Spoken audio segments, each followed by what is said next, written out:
Todo espírito sofredor e desolado vos contará a causa da sua queda, os desvarios que o perderam.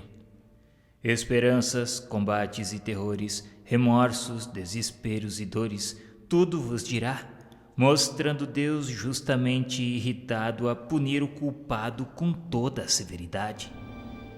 Ao ouvi-lo, dois sentimentos vos acometerão, o da compaixão e o do temor. Compaixão por ele, temor por vós mesmos. E se o seguirdes nos seus queixumes, vereis então que Deus jamais o perde de vista, esperando o pecador arrependido e estendendo-lhe os braços logo que procure regenerar-se.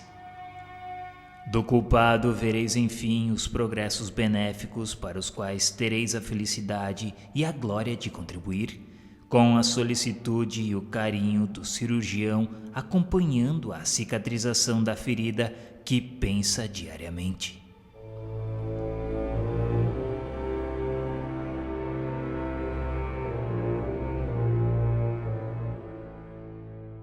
A certeza da vida futura não exclui as apreensões quanto à passagem desta para outra vida. Há muita gente que teme não a morte em si, mas o momento de transição. Será que sofreremos ou não nessa passagem?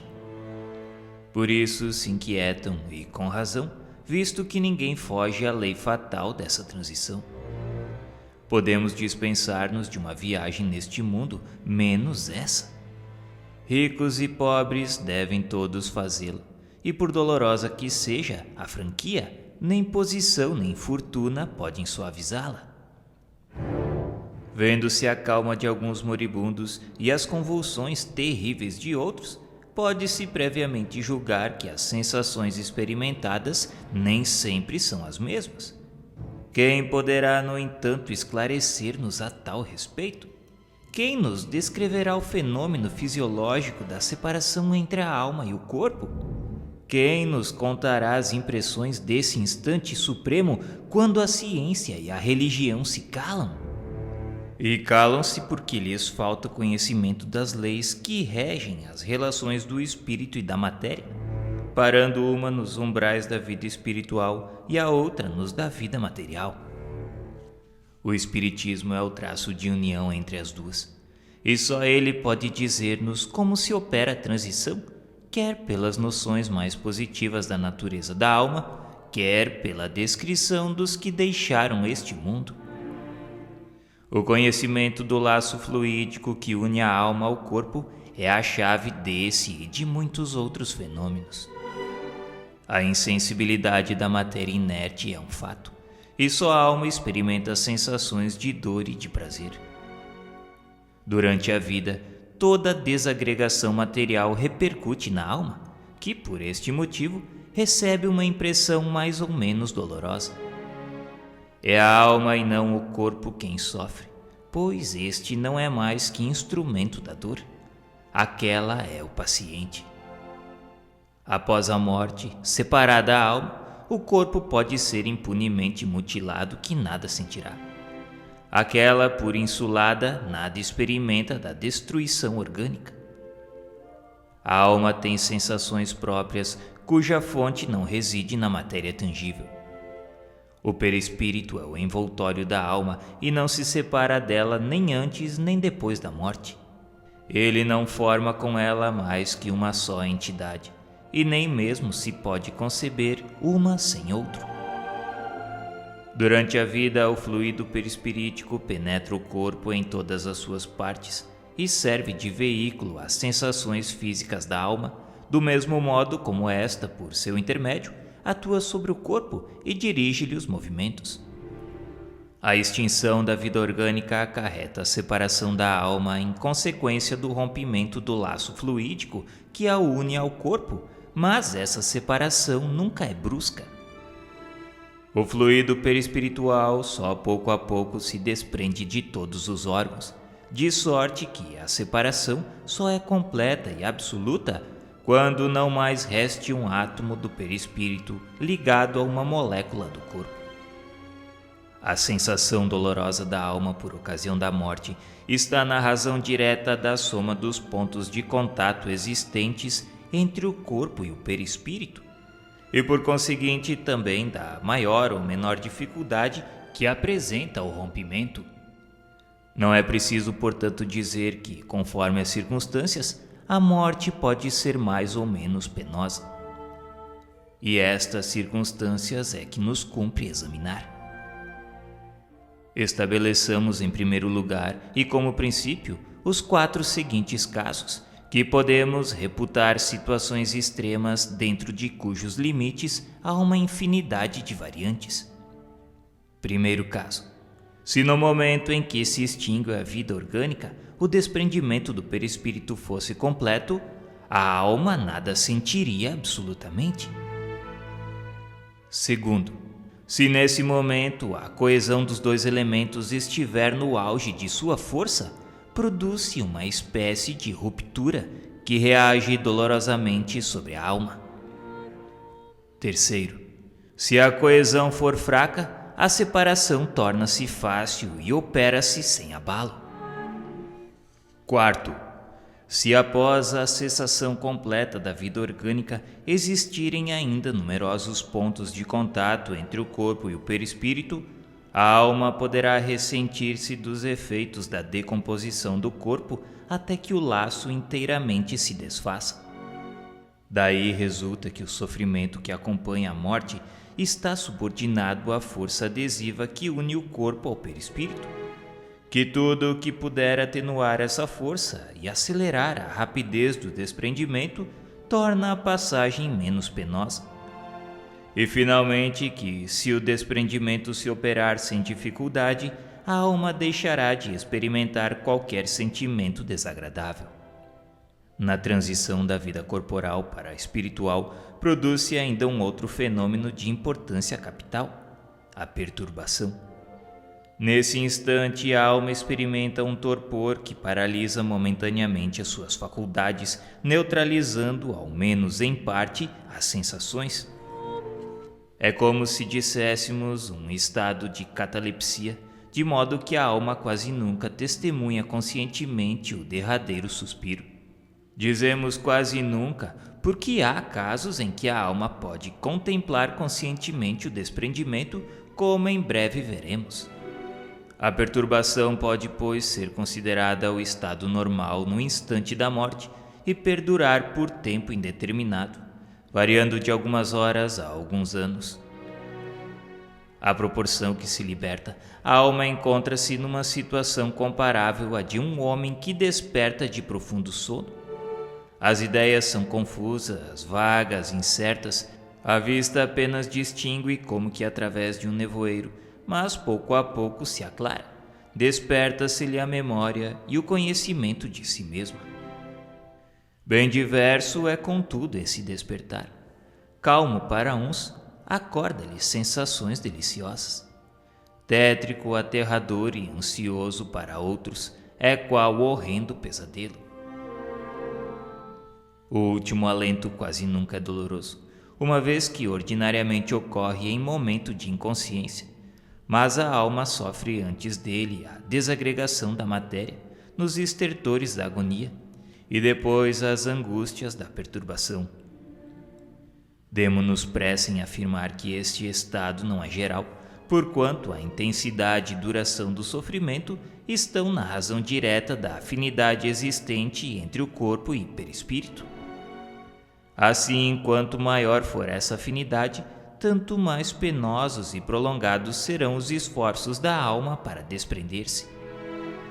Há pessoas nas quais a coesão é tão fraca que o desprendimento se opera por si mesmo, como que naturalmente. É como se um fruto maduro se desprendesse do seu caule, e é o caso das mortes calmas de pacífico despertar. A causa principal da maior ou menor facilidade de desprendimento é o estado moral da alma.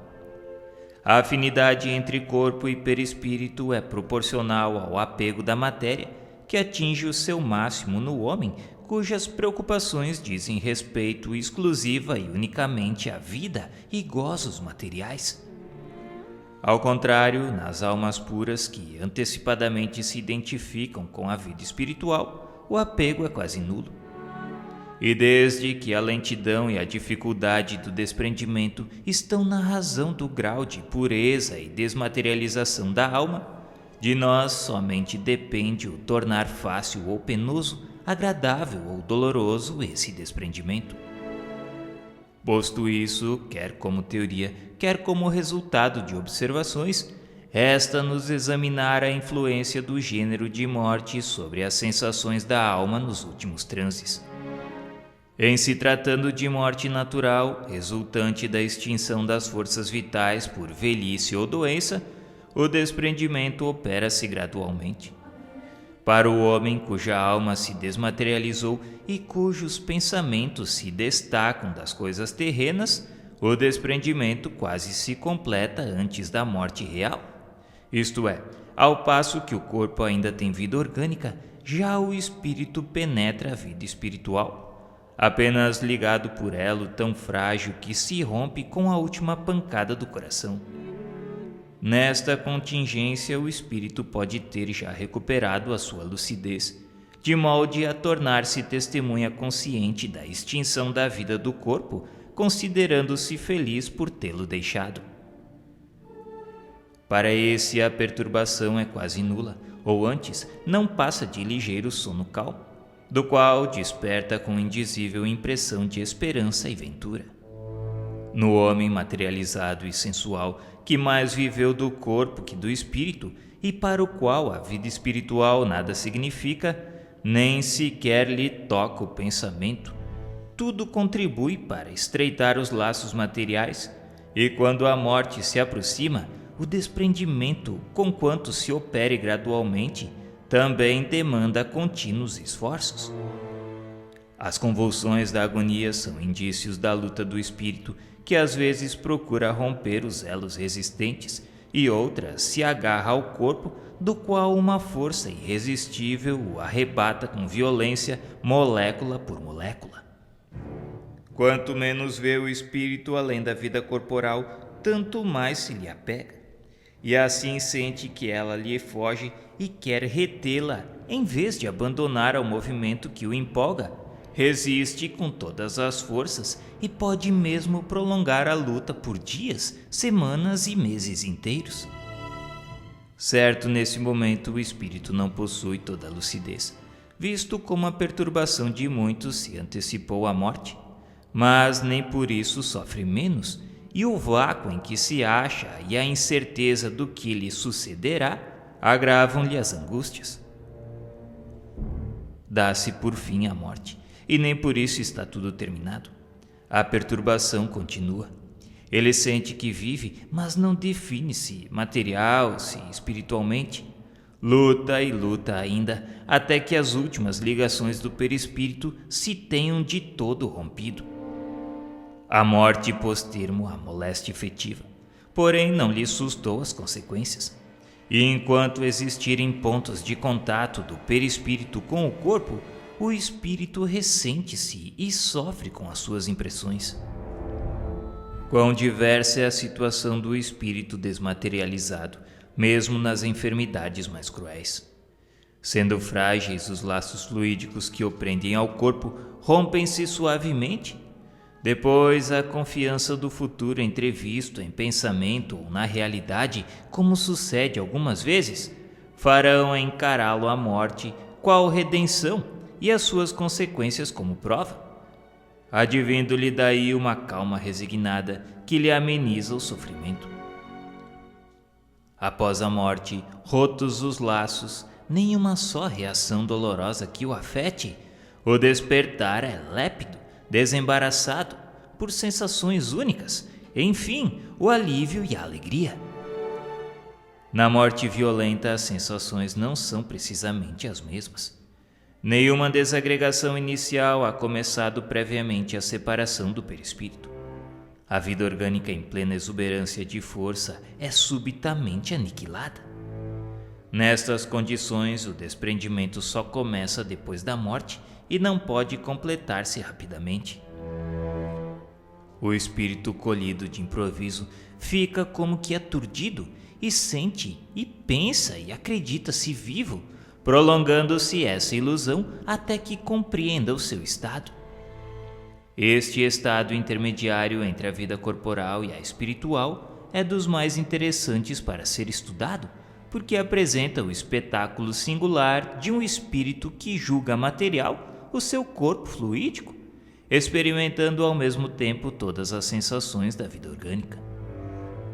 Há, além disso, dentro desse caso, uma série infinita de modalidades que variam segundo os conhecimentos e progressos morais do espírito. Para aqueles cuja alma está purificada, a situação pouco dura, porque já possuem em si como que um desprendimento antecipado, cujo termo a morte mais súbita não faz senão apressar. Outros há para os quais a situação se prolonga por anos inteiros. É uma situação essa muito frequente até nos casos de morte comum, que nada tendo de penosa para espíritos adiantados, se torna horrível para os atrasados.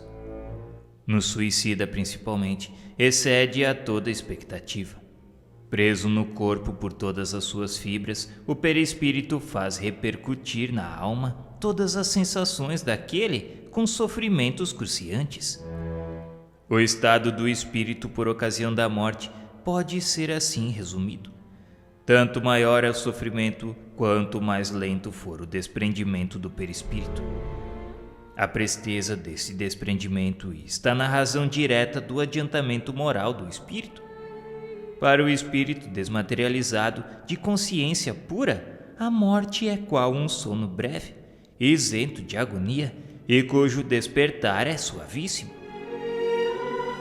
Para que cada qual trabalhe na sua purificação, reprima as más tendências e domine as paixões, preciso se faz que abdique das vantagens imediatas em prol do futuro, visto como para identificar-se com a vida espiritual, encaminhando para ela todas as aspirações e preferindo-a à vida terrena.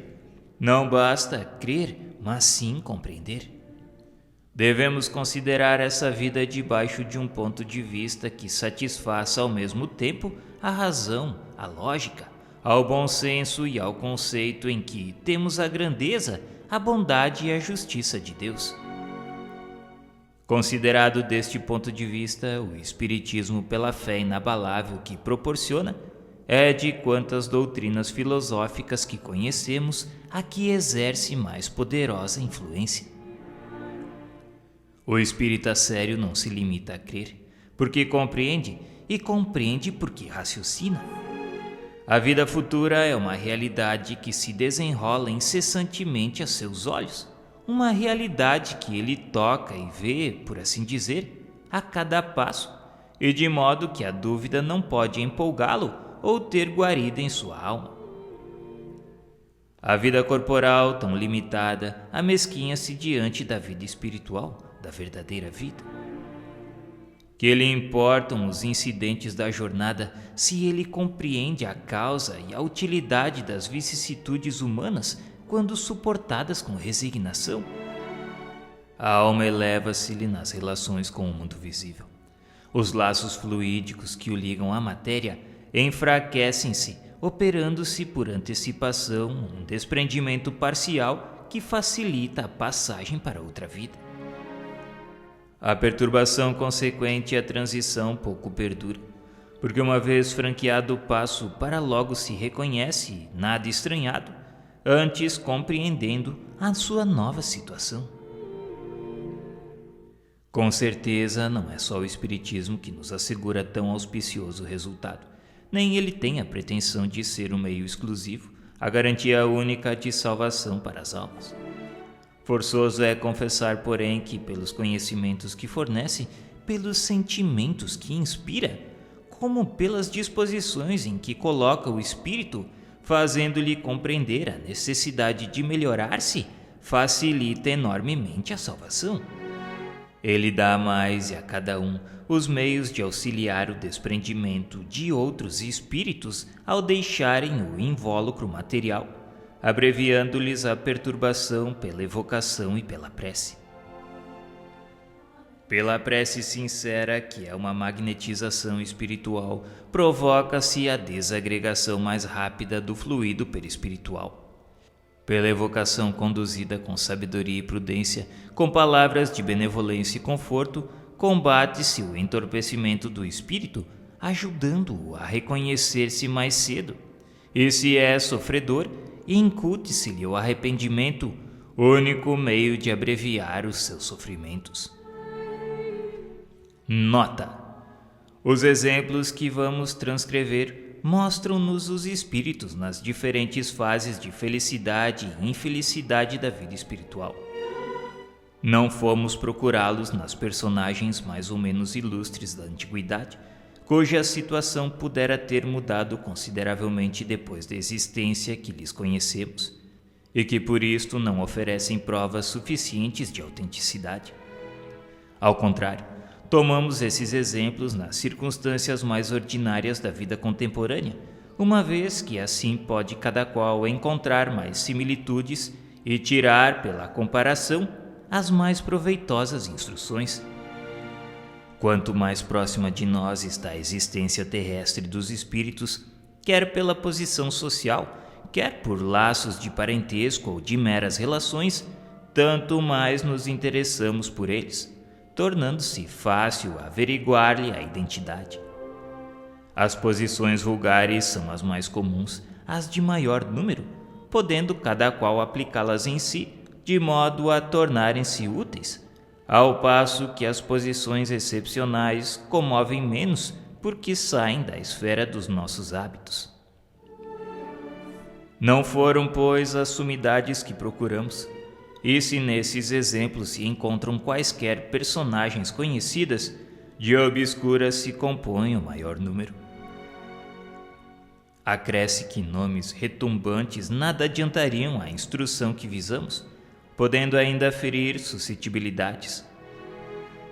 E nós não nos dirigimos nem aos curiosos nem aos amadores de escândalos, mas tão somente aos que pretendem instruir-se.